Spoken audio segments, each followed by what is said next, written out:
Olá, pessoal, sejam bem-vindos a mais uma aula de organização e normas técnicas. Deixa eu dar uma. Hoje a nossa aula vai ser sobre ergonomia, tá? Ela tá na página 32, para quem tem apostila igual a minha, página 32, capítulo 10, ergonomia, certo? Então, quem quiser acompanhar aí pela apostila, só procurar a página 32, capítulo 10, ergonomia. O título é ergonomia, certo? Então, vamos lá. Como já vimos, a ergonomia procura adaptar as condições de trabalho às características do ser humano. Mas como assim? Procura adaptar as condições de trabalho às características do ser humano. O ser humano, ele tem uma característica, várias características, né? As características musculares, as características ósseas. E então a gente precisa de condições adaptadas às nossas características, né, de articulação e de posicionamento. Então a ergonomia, ela procura adaptar essas condições, né, das nossas características às condições de trabalho. Então, que tipo de trabalho que nós vamos fazer? É um tipo de trabalho que exige um esforço físico ou é um tipo de trabalho que a gente fica mais em repouso? Então, a ergonomia, ela adapta as nossas condições de trabalho, porque nem todas as condições de trabalho são iguais às nossas características. A ergonomia, ela tem alguns objetivos que são relacionados à saúde, tá? Então, o primeiro objetivo dela é evitar posturas e movimentos não produtivos e anti-anatômicos, ou seja, as posturas, elas têm que ser aquelas posturas corretas, a postura correta. Não pode ficar torto, não pode ficar pendurado para um lado ou pendurado para o outro, ou na ponta dos pés, por exemplo, ou agachado demais. E também movimentos que não são produtivos. Aquele levanta e senta toda hora, talvez para buscar algum material e não deixar todos os materiais já na bancada, por exemplo, é um movimento que não é produtivo. Ou esticar muito a mão para buscar alguma coisa, ou deixar a perna dobrada. Então, evitar posturas e movimentos não produtivos e anti-anatômicos. Ou ficar sentado de uma maneira errada, ou em pé de uma maneira errada. O segundo objetivo, evitar a fadiga e o desgaste físico, mental e visual desnecessários. Então, evitar que você se canse. Então, a ergonomia tem esse objetivo. Às vezes tem alguns serviços, pessoal. Então tá cortando um pouquinho, desculpem.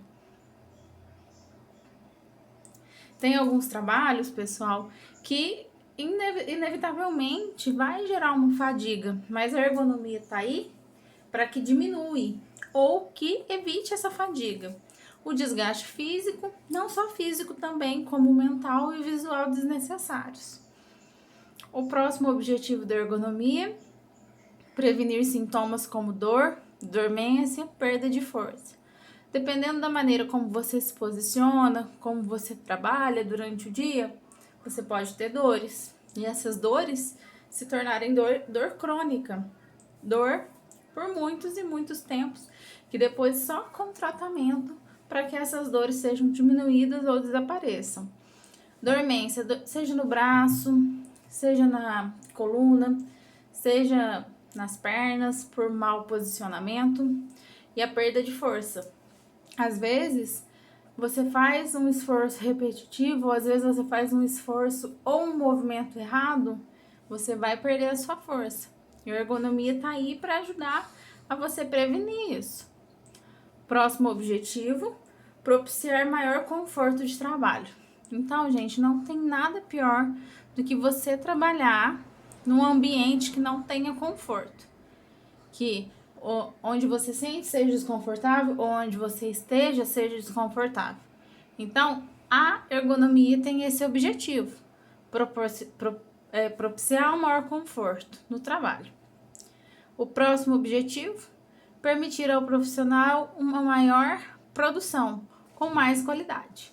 Então, produzir mais né, relacionado com essa ergonomia correta e, acima de tudo, com qualidade. Porque produzir sem qualidade não é ideal.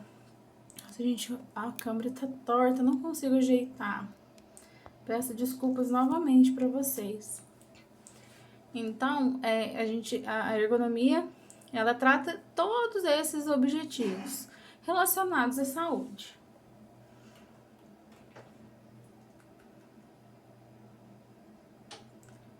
A gente tem alguns tipos principais de ergonomia. São 5 tipos: ergonomia de concepção, de correção, de conscientização, de produção e ergonomia do produto. A ergonomia de concepção é aquela aplicada na concepção dos componentes dos postos ou dos ambientes ou dos processos de trabalho. Já a de correção, ela é aplicada na correção desses postos. A gente tem a ergonomia de conscientização, que é aquela educação continuada nas práticas ergonômicas, né? A de produção é aquela que é relativa aos processos produtivos, né? Ou seja, do trabalho propriamente dito. E a ergonomia do produto, que é a concepção de produtos ergonomicamente adequados.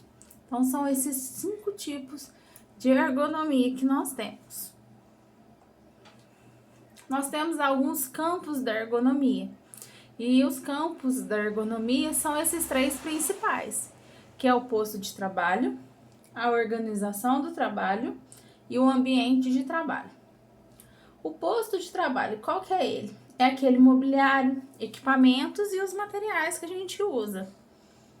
A organização do trabalho são as definições de quais atividades serão executadas, de qual forma que elas vão ser executadas, em que sequência, em qual ritmo, de que maneira que elas vão ser executadas. E a gente tem um ambiente de trabalho, que é o conforto térmico, ou seja, não vai estar nem frio nem quente demais. Então, naquela temperatura ambiente adequada. Luminoso, se não está muito iluminado ou se está pouco luminoso, tem que ser aquela iluminação adequada. E sonoro, se não tem barulhos que perturbam. Então, são esses 3 tipos de campos da ergonomia, são os principais. Antigamente, pessoal, tem um exemplo aqui, né, do dentista trabalhando, né, todo com a postura errada, e o paciente também com a postura errada, e aqui o paciente com uma postura também errada aqui, e o dentista trabalhando em pé. Isso não existe. E o paciente, coitado, né? Isso aqui é só para descontrair vocês.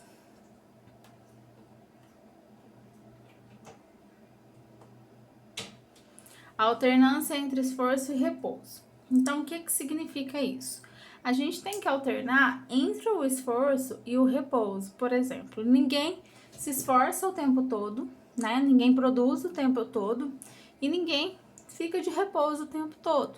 A gente precisa ter uma alternância, a gente precisa se esforçar, a gente precisa usar o corpo e a mente, mas a gente precisa também do repouso, porque o nosso organismo ele trabalha de uma forma fisiológica, tá? Para que não tenha problemas futuros fisiológicos.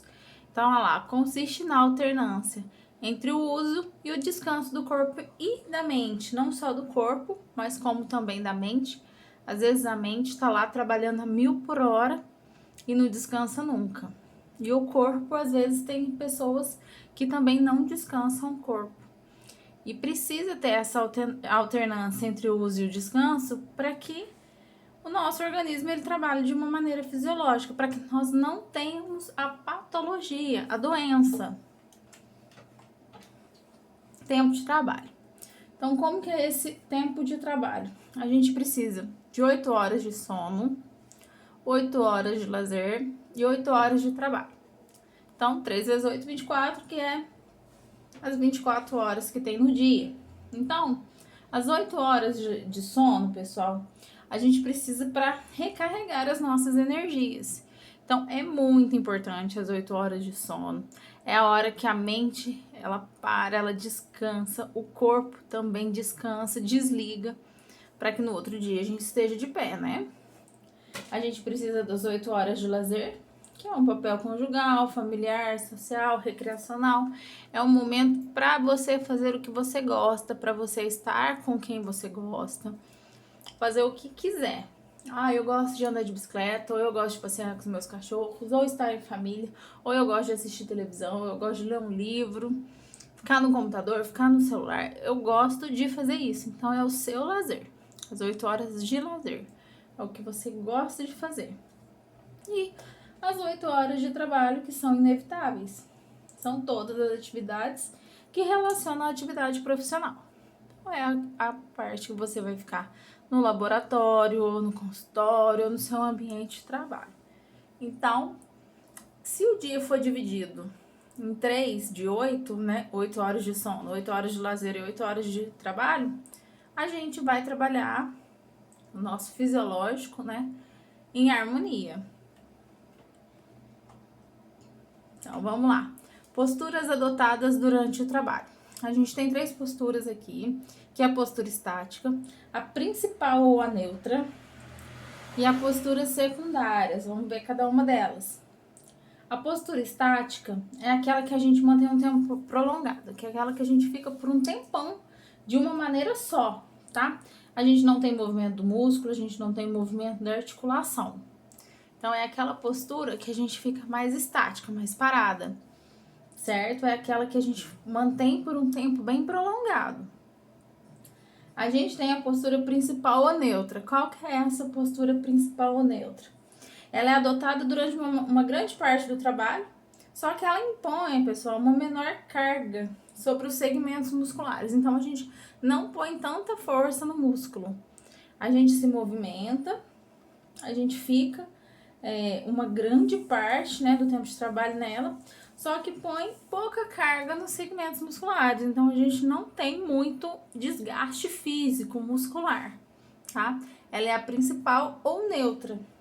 E as nossas posturas secundárias são aquelas adotadas de forma transitória durante o trabalho. É aquela que a gente se movimenta, que a gente articula, que a gente levanta, senta, anda.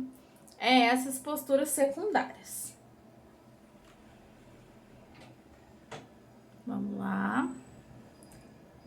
Olha só como esse desenho aqui, pessoal, ele mostra, olha a nossa coluna. Ela tem, olha, ela tem um desenho, olha. Aqui, pessoa com o braço esticado, olha. Lateral eu não sei falar inglês. Olha lá. Aqui a pessoa tá mais pra trás, olha. Aqui ela está centralizada, uma postura centralizada. E aqui ela está mais pra frente, olha, ela está com uma postura errônea. Então, olha só para vocês verem esses 4 tipos de postura. O ideal seria esse, né? Centralizado.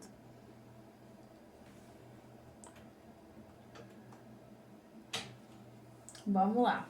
Áreas de alcance durante o trabalho. Então, temos a área do alcance ótimo e a área do alcance máximo. O que seria a área do alcance ótimo? Ela é aquela área, pessoal, mais próxima da pessoa, onde que os componentes a gente pode alcançar através de uma postura neutra. Então, alguma coisa que está bem próximo, eu levo a minha mão e pego. Levo meu braço e pego. Eu não tenho que fazer esforço, eu não tenho que mover o meu corpo. Eu só vou levar a minha mão e vou conseguir pegar.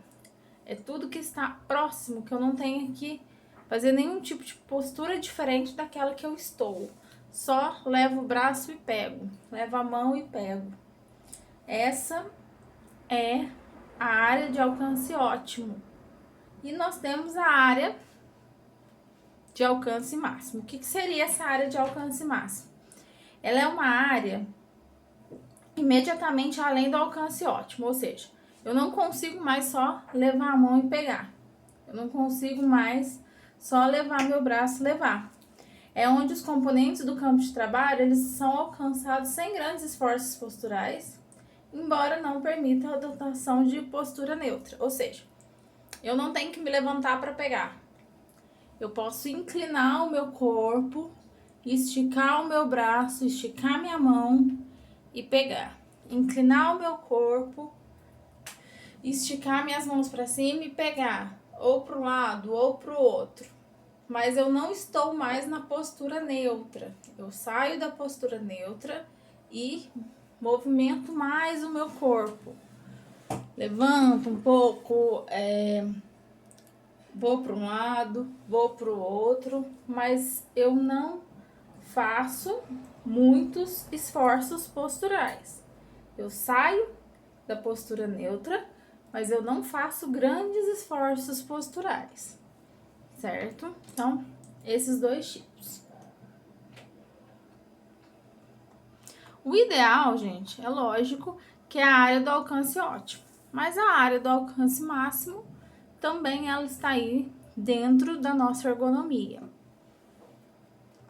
Quando, pessoal, aqui ó, área de alcance, olha, essa área aqui ó, de alcance máximo, é essa área aqui ó, que tá nesse cinza mais clarinho, ó, tá vendo? E a área do alcance ótimo, olha, é essa daqui ó, aqui ó, eu consigo pegar, coloco a mão no teclado, sem mexer na minha postura neutra. Olha, eu tô esticando um pouco o braço, olha, estou numa posição do meu braço, mas eu não estou esticando para buscar.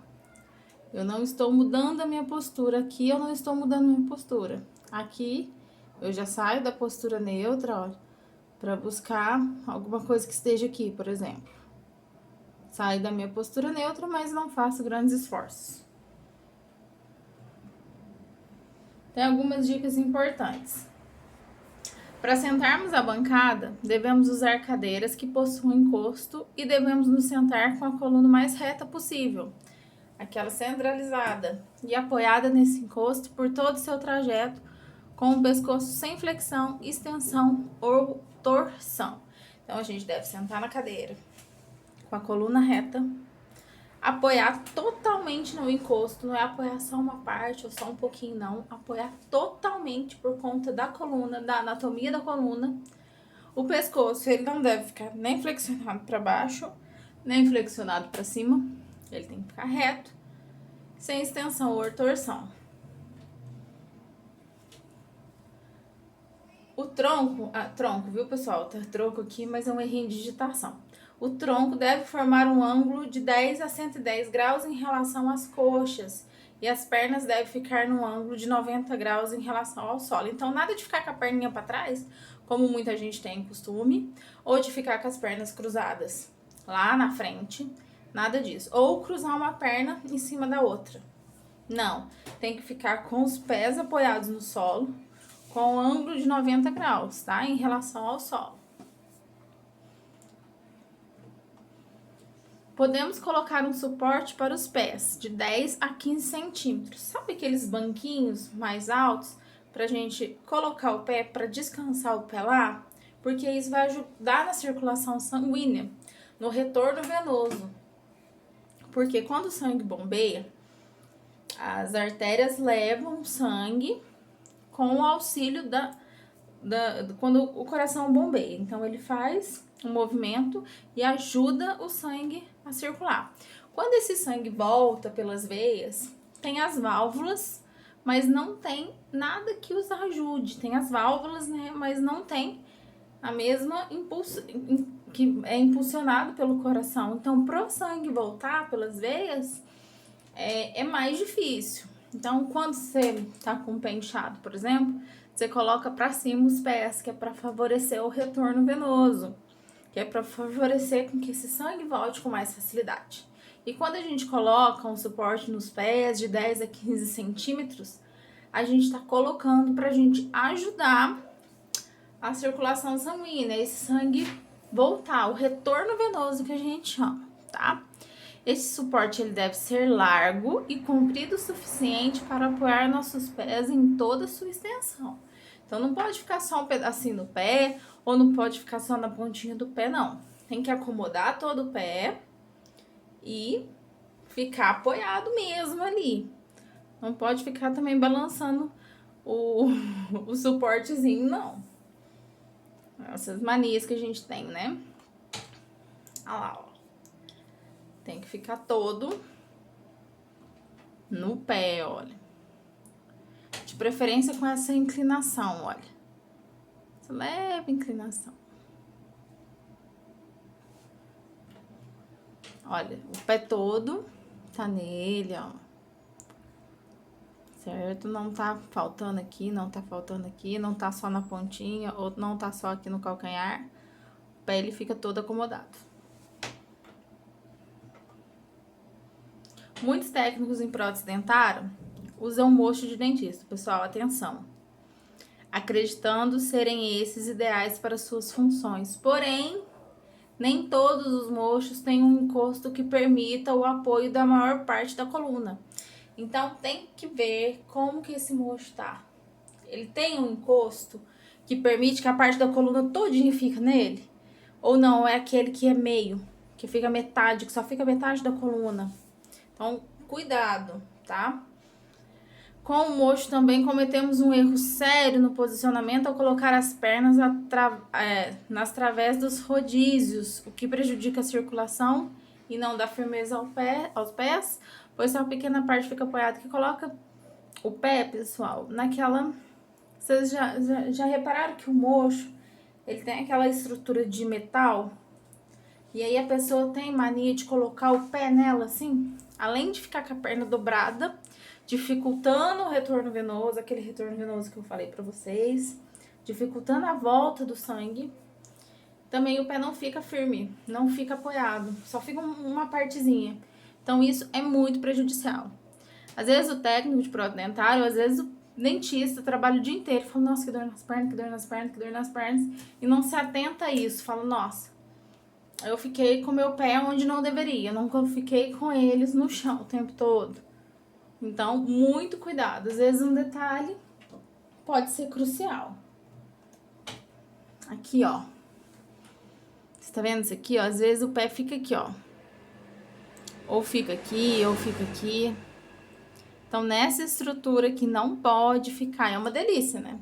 Nos primeiros 10 minutos. Depois começa o formigamento. Começa a doer a perna. Começa a queimar. Com o tempo de trabalho ainda. Olha só esse mocho aqui, gente. Ele não tem aquele de coluna toda. Então, muito, muito, muito cuidado. Os braços devem ficar na posição vertical, alinhados ao tronco, formando um ângulo de 90 a 110 graus com os antebraços. Então, braço e antebraço. Olha, então, para vocês terem noção e saberem a diferença de braço e antebraço, certo? Mão, antebraço e braço. Então, vamos lá, mão, aí tem o pulso, né? O antebraço e o braço.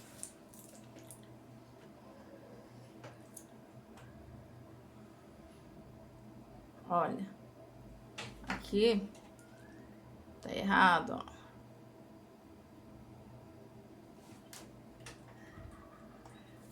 Além disso, realizar pequenos exercícios físicos de alongamento antes, durante e depois de um dia de trabalho podem ser de grande valia para manter o aquecimento muscular e evitar lesões mais graves. Então, antes de começar a trabalhar, faz um alongamento, no meio do dia faz outro e no final faz outro. Alonga a musculatura, relaxa a musculatura e isso faz muito bem. Pessoal, espero que vocês tenham gostado. Foi uma aulinha muito gostosa, de 25 minutinhos, 24. Então, vale a pena assistir. Reassistam se ficou alguma dúvida. Ou pode me mandar mensagem, ou podem me mandar pelo WhatsApp, ou pelo Facebook, ou pelo Instagram. Eu vou responder todos vocês. Qualquer dúvida é só me mandar. Obrigada e até a próxima.